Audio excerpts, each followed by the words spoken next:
Greetings and sanitation film fans, Thomas L here. It's Sunday, and that means it's time for another week of my box office recap. Alright, coming in the number 5th spot is the Elton John biopic, Rocket Man,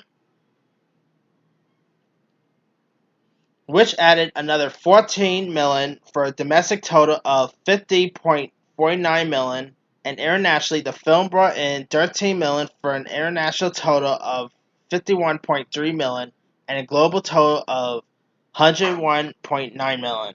Kudos to that. I mean, Rocket Man was really great. It was entertaining. Had some really great music in it. Taron Egerton was great. So happy to see it still hanging in there. All right, coming in the number 4th spot is Godzilla King of the Monsters, which dropped in pretty hard its second week. And the film also brought in 15.4 million domestically, but of course continued the MonsterVerse tradition of ranking in the overseas. Like it's actually making pretty good. It's actually making more money overseas than it's doing in the U.S. But anyway, it brought in 47.1 million in 78 international markets, and giving it an international total of 213.7 million. And so, like the worldwide total now stands at 292.3 million. Oh boy, I mean, it was okay. It was an okay movie, but just kind of wish it was a little better. And the reviews, of course, did not help it at all. Hopefully, when Godzilla vs. Kong comes out next year, hopefully that will do much better. But yeah, this is not. I mean, I really don't expect to see any Godzilla sequels in the near future. But anyway. Alright, coming in at number 3rd spot is Aladdin, which um which brought in 24.5 million domestically and 67.6 million internationally for a global weekend haul of 92.1 million. And in the US, the film now sits at 232.4 million with an international total of 372.5 million and a global total of 604.9 million. Wow.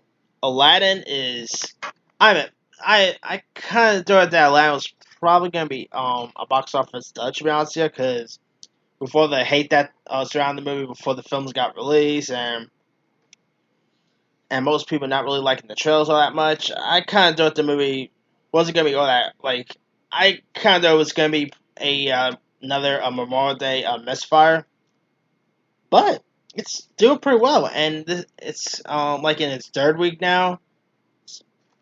Kudos to it because it was a really good movie, and yeah, I saw it about twice, and it's a really entertaining film. If you guys still haven't seen Aladdin, check it out.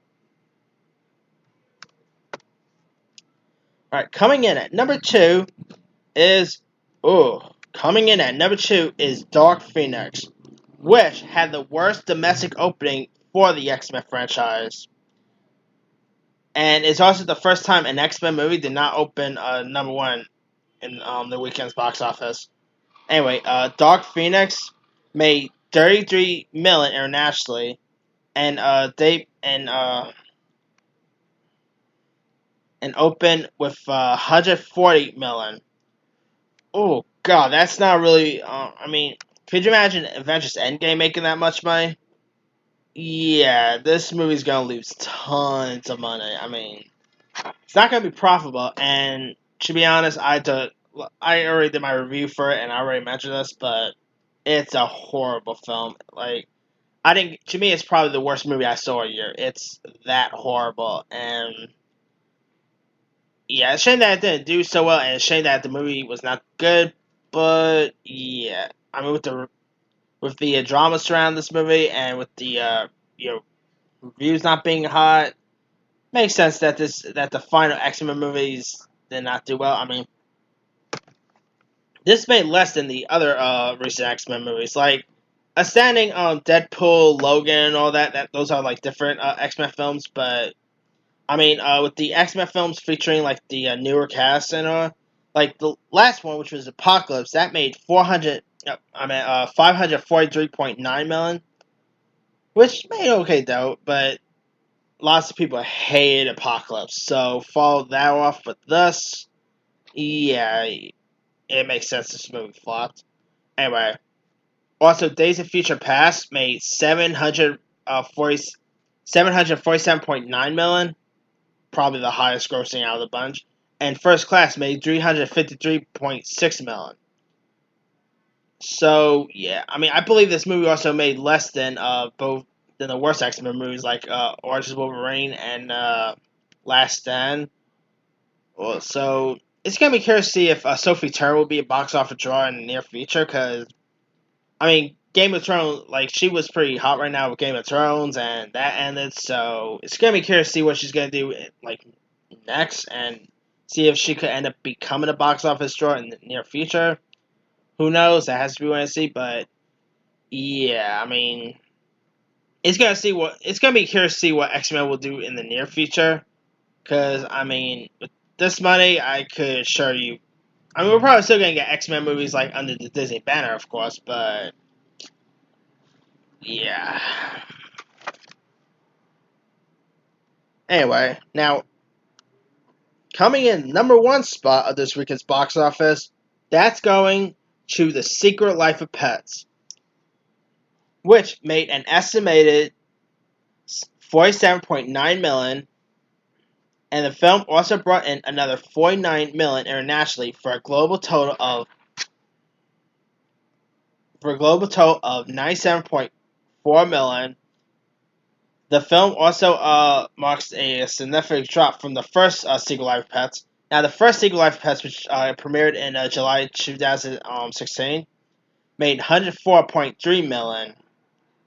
And together, the two movies will cross the 1 billion mark as in the coming days.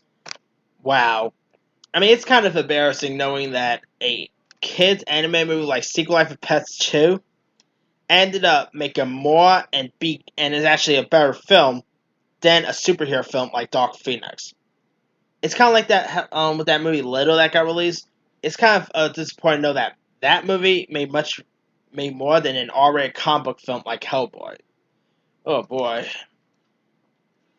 And like I said, Secret Life of Pets 2 is a much better film. I thought it was a really entertaining film, and it's also like the next anime film won't be out until